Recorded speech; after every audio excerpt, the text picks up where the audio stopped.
বিএনপিরে ভালো কন, খালেদা জিয়ারে আমিও ভালো কই দিকেন। কিন্তু আহ, আওয়ামী লীগ কর্তৃপক্ষ সবার দিকেন আওয়ামী লীগ লাস্টের শেষ জয় অর্থাৎ পৃথিবীর জয় বলেন আর পরকালের জয় বলেন সেটা আওয়ামী লীগে দেখেন।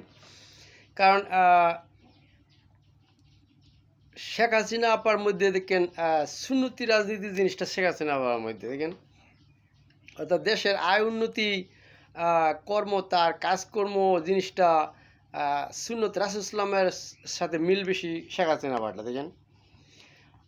এই জন্য আওয়ামী লীগই সবার করতে হবে। আওয়ামী লীগে সবশেষে একবার হয়তো হবেই তো জয়, জিনিসটা আওয়ামী লীগেরই হবে দেখবেন। অর্থাৎ যে আওয়ামী লীগের যত অধপতন যত কিছু আইতাছে যাই হোক, কিন্তু লাস্টে আওয়ামী লীগে জয় হইব। কারণ দেশকে ভালোবাসলে আওয়ামী লীগ করতে হইব। আর মুজিবুর রহমান ভাইয়ের ভূমিকাটাই বজায় থাকবো। কেন বঙ্গবন্ধু কইলে বা এই না জাতিপিতা কইলে ওদিকে যে আলেম ওলামারা যদিও ইব্রাহিম ইসলামের সাথে ওখানে হারাইতে চায়, কিন্তু ওইটা কি সাবজেক্ট ভাই? আচ্ছা ওই জাতিপিতা, হ্যাঁ কি মুজিবুর রহমান ভাই কি নামাজ কালাম পড়তো না? সে কি বুঝছে হ্যাঁ ওই হিসাবে কইছি কথাটা? জাতিপিতা বলতে ও ইব্রাহিম ইসলাম বাদ দা মুজিবুর রহমান জাতিপিতা এই কথা কইছে। অর্থাৎ বাংলাদেশের রাজনীতির এই গণ্ডির খাতিরে এই জাতির পিতা বলা হয়েছে দেখেন।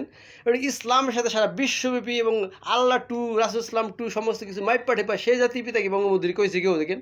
সেই জাতির পিতা কইছে। বাংলাদেশের রাজনীতির ক্ষেত্রে জাতির পিতা বলাটা আর ইসলামিক আল্লাহ টু রাসুল ইসলামের সমস্ত বিবেচনা জাতির পিতা কি আলাদা বিষয় না? ঠিক আছে না? এগুলো বুঝতে হবে, ঠিক আছে না? আল্লাহ হাফেজ, আসসালামু আলাইকুম রহমতুল্লাহ।